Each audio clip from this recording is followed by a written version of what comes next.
Hi all. आज आपण ChatGPT अकाउंटिंगसाठी कसं यूज करतात ते शिकणार आहोत. त्यासाठी काय करा, Googleच्या ब्राउझरवरती जावा. Google Chromeवरती या आणि तिथे फक्त ChatGPT असं टाइप करा. ऑटोमॅटिक तुम्हाला इथे ChatGPT लॉग इन असं येईल. एंटर करा आणि chatgpt.com ही जी साईट आहे ना, याच्यावरती जाऊन तुम्ही क्लिक करा. इथे आलं की ऑटोमॅटिक हा तुमच्या समोर विंडो ओपन होईल. इथे तुम्ही आहे ना साइन अप फ्री म्हणजे फ्री मध्ये सुद्धा लॉग इन करू शकता किंवा इथे 1 मिनिट थोडं दाखवते. हे तुम्हाला दिसेल.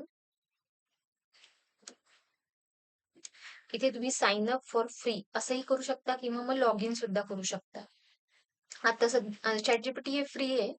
जर ऍडव्हान्स व्हर्जन हवा असेल तर पेड करून करू शकता, पण आपल्याला फ्री व्हर्जन मध्ये काम होऊन जातं आपलं. आता मी लॉग इन करण्यासाठी काय करणार, तर तुमच्या फक्त मोबाईल नंबरवरती आणि ईमेल आयडी वरती तुमच्या ओटीपी येईल. तो ओटीपी केला आणि टाकला की ऑटोमॅटिक तुमचं लॉग इन पण होऊन जाईल किंवा तुम्ही ऍज इट इज फ्री मध्ये पण युज करू शकता. आता अकाउंटिंग मध्ये आपण हे कसं युज करणार ना, ते मी तुम्हाला सांगते. तर एकदम एक बेसिक एंट्री घेऊया. समजा goods sold to Ram on cash ₹10,000 ही एक ट्रान्झॅक्शन आहे आणि आपल्याला याची जर्नल एंट्री बनवायची. तर आपण ChatGPTला विचारायचं की मला याची जर्नल एंट्री बनवून दे आणि प्लस मला याची इफेक्ट्स पण सांग काय काय होतील ते. मी बघा एंट्री करते इथे. मी त्याला काय म्हणणार, आधी ऍक्ट ऍज अ अकाउंटिंग एक्सपर्ट, म्हणजे तू एक अकाउंटिंग एक्सपर्ट आहे असं समज स्वतःला, आणि give me journal entry of below transaction goods sold to Ram on cash ₹10,000. मी त्याला म्हणते act as a expert accountant and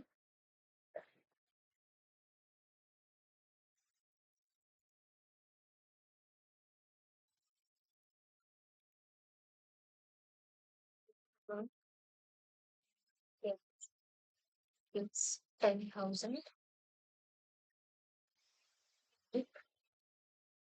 explain with effect बनते explain with effects on financials.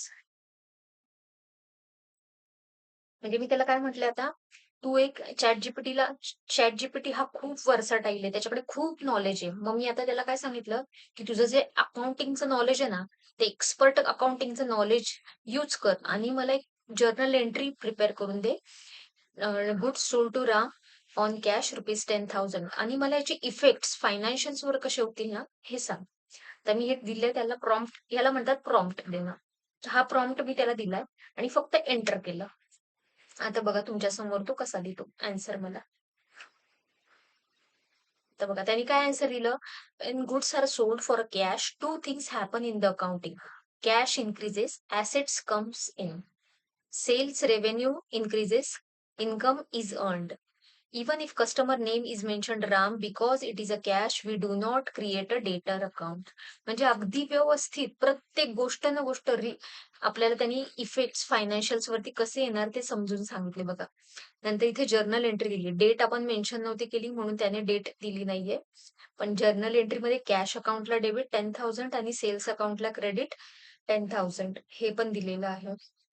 आणि एक्सप्लेनेशन बघा त्यांनी व्यवस्थित दिलेलं. कॅशला का डेबिट केलं, बिकॉज कॅश ही ऍसेट आहे आणि ऍसेट ही रिअल अकाउंट मध्ये येते, म्हणून डेबिट व्हॉट कम्स इन या रूल प्रमाणे सुद्धा डेबिट कॅश रिसिव्ड म्हणून दिलेली आहे आणि मग त्यामुळे ऍसेट इन्क्रीज झाली आहे. सेल्स हा रेव्हेन्यू टाइप मधला आहे, मग credit because income is earned म्हणून इन्कम तुमचं इन्क्रीज झालेलं असं त्यांनी सांगितलं. फायनान्शियल इफेक्ट बघा, बॅलन्स शीट मध्ये कॅश इन्क्रीज झालेली असं सांगितलं. नो लायबिलिटी चेंज, लायबिलिटी मध्ये काही चेंज नाहीये. प्रॉफिट अँड लॉस अकाउंट मध्ये सेल्स रेव्हेन्यू तुमचा वाढलाय म्हणजे प्रॉफिट इन्क्रीज झालाय 10,000 आणि असं तो सांगतोय. अकाउंटिंग इक्वेशन पण त्यांनी आपल्याला काढून दिलेलं आहे. Assets is equal to liabilities plus capital असतं. त्यामुळे कॅश ही 10,000 झालेली आहे आणि प्रॉफिट इन्क्रीज झाला. इन्क्रीज झालेला प्रॉफिट आपला कॅपिटल अकाउंटला ट्रान्सफर होतो म्हणून तो 10,000 इथे आलेला आहे. म्हणजेच asset is equal to capital, दोन्ही दोन्ही ऍसेट मध्ये 10,000 इन्क्रीज आणि कॅपिटल मध्ये 10,000 इन्क्रीज, म्हणजे ऍसेट साइड 10,000 वाढली आणि लायबिलिटी साइड आपली 10,000 इन्क्रीज झालेली. आणि समरी फॉर्म मध्ये त्याने पुन्हा दिले, cash increase 10,000, sales revenue increase 10,000, profit increase 10,000, capital increase 10,000. If you want, I can also show you journal entry with cost of goods sold, COGS, like professionals do in real accounting system. Ledger posting plus trial balance impact very useful for exams. म्हणजे ह्याने दोन्ही अँगलने विचार केला, as a professional आणि as a student. हे दोन्ही त्याने विचार केले आणि आपल्याला हे दिलेलं आहे.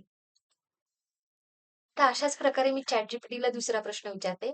समजा मला आता नॉमिनल अकाउंटचा रूल जो आहे, तर तो कसा अप्लाय करतात आणि कुठे कुठे अप्लाय करतात, त्याचे एक्झाम्पल्स काय, हेच काहीच माहिती नाहीये. तर मी ChatGPT ला आता हा प्रश्न विचारते. मी त्याला म्हणते की मला नॉमिनल अकाउंट रूल बद्दल माहिती हवी. तर मग त्याला म्हणणार, ज प्रोफेशनल एक्सपर्ट अकाउंटंट. मी टाईप करून दाखवते तुम्हाला. As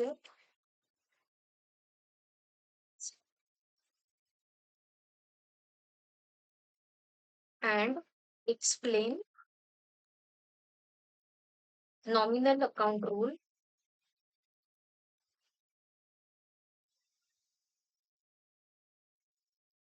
in simple and with practical example.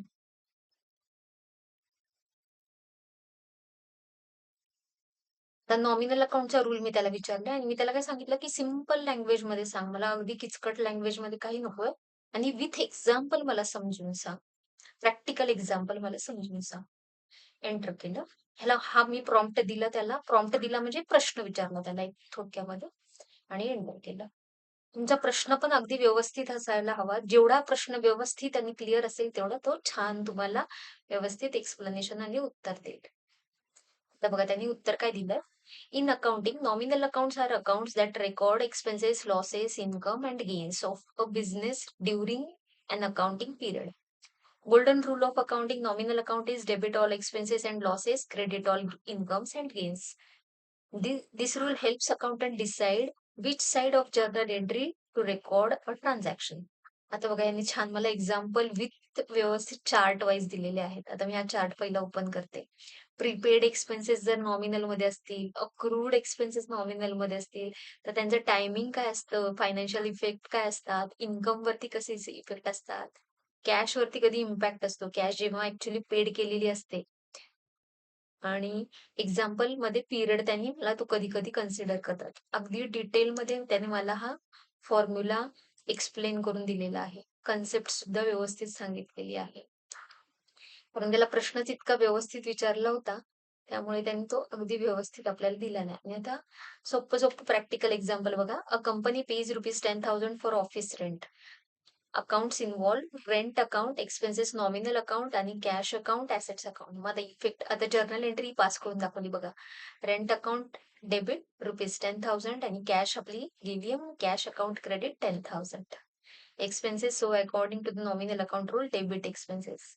N incomes and gains happens. आता जेव्हा गेन्स होतात क्रेडिट साइड, तर त्यावेळेस काय काय इफेक्ट होतात, इथे मी जर का नुसतं टिक केलं तर ऑटोमॅटिक मला इथे सगळं तो व्यवस्थित एक्सप्लेन करून दिलेलं आहे त्याने.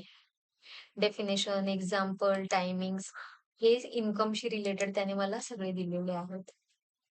अकाउंट्स पेएबल वरती पण कसा इफेक्ट होतो हे सांगितलेलं आहे. आता इथे एक एक्झाम्पल दिलंय. A business receive ₹5,000 as a commission income. Cash account या केसमध्ये ऍसेट ही आपली डेबिट होती, कारण का कॅश आपल्याला मिळते, आणि नॉमिनल अकाउंटच्या रूल प्रमाणे आपला गेन्स अँड इन्कम्स आहे म्हणून कमिशनला आपण क्रेडिट करतो. ही जर्नल एंट्री पण त्यांनी पास केलेली आहे. Cash account debit 5,000, commission account debit credit 5,000.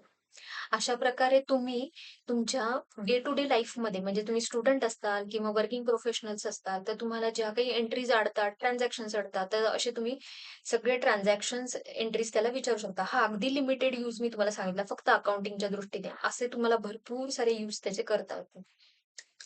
जसं तुम्हाला स्वतःचा रेझ्युम बनवायचा असेल, तुम्हाला बघायचं असेल फ्रेशर अकाउंटंटची सॅलरी किती आहे, बॅलन्स शीट बनवायची असेल तर बॅलन्स शीट मध्ये काय काय फॉर्मॅट यायला पाहिजे. समजा तुम्ही एखाद्या मॅन्युफॅक्चरिंग कंपनीमध्ये काम करत असताल, तर मॅन्युफॅक्चरिंग कंपनीमध्ये बॅलन्स शीट बनवताना काय काय चेक पॉइंट्स घेत कन्सिडर केले पाहिजेत.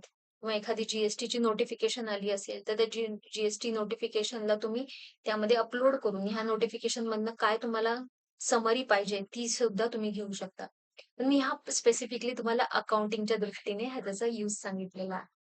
असे बरेच ChatGPTचे यूज आहेत. पण मी हा डेली अकाउंटिंगचा जेव्हा आपला व्हिडिओ तयार करते, तेव्हा नेहमी यूज करत असते. मला वाटलं एकदा तुमच्या बरोबरही शेअर करावं, जेणेकरून तुम्हालाही ChatGPTचा फायदा होईल. व्हिडिओ आवडल्यास लाईक करा, फ्रेंड्स बरोबर शेअर करा आणि तुमचं पण एक अकाउंट इथे ओपन करा, सबस्क्राईब करून. भेटूयात नेक्स्ट व्हिडिओमध्ये. कमेंटमध्ये मला असाच एखादा तुम्हाला आवडलेला टॉपिक सांगा. मी नेक्स्ट व्हिडिओ त्याच्यावरती बनवेल. Thank you.